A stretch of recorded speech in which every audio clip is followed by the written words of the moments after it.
اسلامی معلومات اور ایمان افروز ویڈیوز کے لیے ہمارے چینل کو سبسکرائب ضرور کریں۔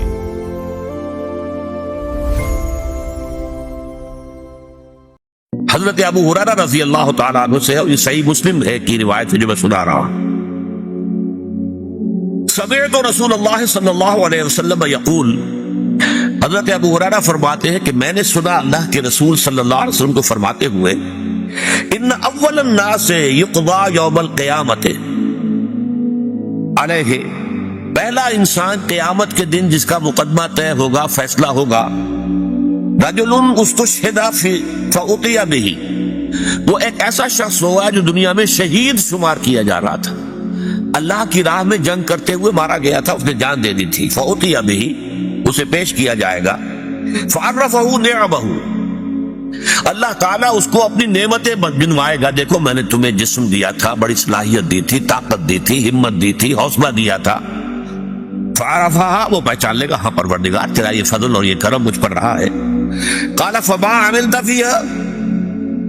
اب اللہ تعالیٰ پوچھیں گے تم نے کیا کچھ کیا، میری نعمتوں سے تم نے کیا کام کیا؟ قال قاتلت فيك، وہ کہے گا اللہ میں نے تیرے لیے جنگ کری، جنگ میں حصہ لیا، حتی استشہدت،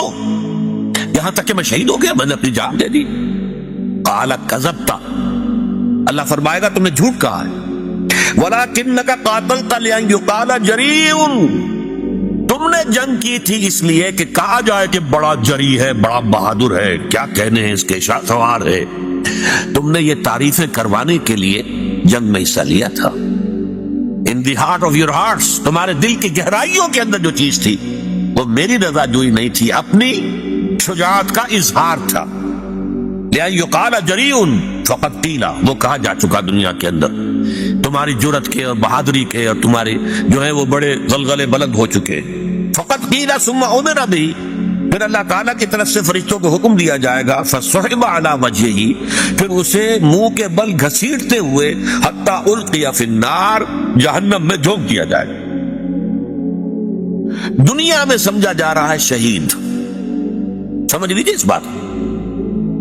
لیکن وہ اصل شے جو ہے اندر ایمان ہے یا نہیں ہے، اور وہ ایمان ہی در حقیقت محرک نہیں ہے اس عمل کا، کوئی اور شے ہے، شہرت طلب ہے، کسی اور طریقے، کوئی مال کی طلب کے اندر جنگ کرتا ہے، کوئی حمیت کی وجہ سے، فرض کیجئے کہ حضور نے کوئی مہم بھیجی ہے ایک ایسے قبیلے کے خلاف جس سے آپ کی پرانی دشمنی چلی آ رہی ہے، اب آپ بڑے زور شور سے چل رہے ہیں کہ اب ہمیں اپنے پرانے جو ہے وہ بدلے لینے کا موقع ملے گا، تو اگرچہ حضور کے ساتھ جا رہے ہیں آپ، لیکن آپ کی جنگ جو ہے اللہ کے لیے نہیں ہے، وہ اپنی حمیت کی وجہ سے۔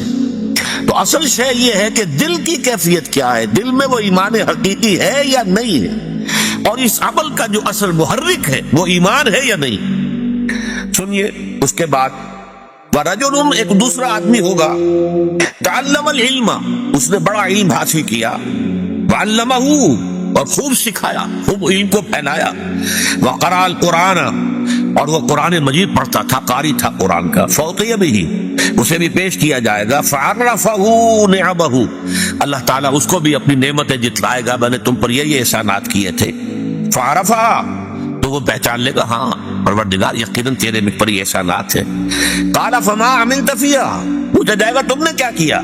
قَالَ تَعَلَّمْتُ الْعِلْمَ وَعَلَّمْتُهُ، اے اللہ میں نے علم حاصل کیا اور اسے پھیلایا، لوگوں کو پہنچایا، وَقَرَأْتُ فِيكَ الْقُرْآنَ، اور تیری لیے، تیری خوشنودی کے لیے میں قرآن پڑھتا رہا۔ قَالَ كَذَبْتَ، اللہ فرمائے گا تم نے جھوٹ کہا، وَلَكِنَّكَ تَعَلَّمْتَ الْعِلْمَ لِيُقَالَ عَالِمٌ وَقَرَأْتَ الْقُرْآنَ لِيُقَالَ هُوَ قَارِئٌ، تم نے یہ علم اس لیے حاصل کیا تھا کہ تمہارے علم کا شہرہ ہو جائے، بڑا عالم ہے، بڑا متبحر عالم ہے، اور قرآن پڑھتے تھے تاکہ کہا جائے بڑا عمدہ قاری ہے، بہت عمدہ قاری ہے۔ فقد قیل، وہ کہا جا چکا، تمہارا مطلوب جو تھا دنیا میں حاصل ہو گیا، اب یہاں تمہارے لیے کچھ نہیں ہے۔ ثم امر به فصعب على وجهه حتى القي في النار، پھر فیصلہ ہوگا اس کو بھی منہ کے بل گھسیٹتے ہوئے فرشتے جو ہے جہنم میں جھونک دیں گے۔ ورجل وسع الله عليه واعطاه من اصناف المال كله، اور پھر ایک ایسے شخص کا مقدمہ پیش ہوگا جس کو اللہ نے بڑی وسعت عطا کی تھی اور اسے ہر قسم کا مال و اسباب دنیاوی جو ہے بکثرت عطا کیا تھا۔ فأتي به فعرفه، اسے بھی پیش کیا جائے گا، اسے اللہ جتلائے گا اپنی نعمتیں، فعرفها وہ پہچان لے گا، فقال فما عملت فيها پوچھے گا تم نے کیا کیا، قال ما تركت في سبيل تحب ان ينفق فيها الا انفقت فيها وہ کہے گا اے اللہ میں نے کوئی ایسا راستہ، کوئی ایسی بات جس میں کہ تجھے پسند ہے مال خرچ کرنا نہیں چھوڑا مگر میں نے خرچ کیا ہے، ہر اس معاملے میں جو تجھے پسند ہے کہ مال خرچ کیا جائے میں نے مال خرچ کیا ہے۔ قال کذبت تم نے جھوٹ کہا، ولکنک فعلت ليقال جواد اور تم نے یہ سب کچھ اس لیے کیا تھا کہ کہا جائے بڑا سخی ہے، فقد قیلا یہ کہا جا چکا ہے، ثم عبر به فصعب على وجهه ثم القي في النار پھر فیصلہ ہوگا اور اس کے بارے میں بھی حکم دیا جائے گا اور منہ کے بل گھسیٹتے ہوئے اسے جہنم میں جھونک دیا جائے گا۔ یہ ہے آج کے ہمارے سبق کے اعتبار سے والذین کفروا اعمالهم كسراب بقيعة يحسبه الظمآن ماء حتى اذا جاءه لم يجده شيئا ووجد الله عنده فوفاه حسابه والله سريع الحساب۔ اب ایک اگلا شیڈ ہے کفر کا، تاریکی ہی تاریکی، کوئی ملمے والی نیکی بھی نہیں، نفس پرستی، اپنی ہی خواہشات، دولت کی محبت، اس کے اندر آدمی ڈوبا ہوا، کوئی خیر، کسی غریب کو کھانا کھلا دینا، کسی مسکین کی کوئی مدد کر دینا، قطعاً نہیں، بالکل خالی خیر سے۔ اس کی کیا مثال دی ہے، او کظلمات، یا پھر ان کافروں کی جو حقیقت ایمان سے محروم ہوتے ہیں ان کی دوسری مثال کیا ہے، یا جیسے کہ اندھیرے ہوتے ہیں فی بحر لجی، ایک بہت گہرے سمندر کے اندر، یغشاہ موج من فوقہ موج من فوقہ سحاب، اس کو ڈھانپے ہوئے ایک موج اور موج کے اوپر ایک اور موج اور موج کے اوپر جو ہے بادل بھی ہیں۔ آپ اندازہ کیجئے تاریکی کا جو تصور یہاں دیا جا رہا ہے۔ کہا جاتا ہے کہ ایک فرینچ ایڈمرل تھا جو صرف اس آیت کی وجہ سے ایمان لایا۔ اس نے پوچھا اور تحقیق کی کیا محمد نے کبھی سمندری سفر کیے صلی اللہ علیہ وسلم؟ معلومہ نہیں کیے، کبھی نہیں کیا۔ اس نے کہا پھر یہ تو کوئی شخص جس کی زندگی جو ہے سمندروں میں گزری ہو وہ یہ بات کہہ سکتا ہے، ورنہ یہ کہ یہ واقعتاً اللہ کا کلام کہ رات کا وقت ہے۔ اب دیکھیے اوپر چاند بھی ہے، فرض کیجئے تارے بھی ہیں، لیکن بادل بھی چھائے ہوئے ہیں، وہ چاند کی اور ستاروں کی ریفلیکشن بھی نہیں ہو رہی ہے۔ پھر یہ موج پر موج چڑھی ہوئی ہے اور سمندر کی تاریکی کے اندر جو تاریکی ہے، گہرائی کے اندر، کظلمات، نوٹ کیجئے ذرا،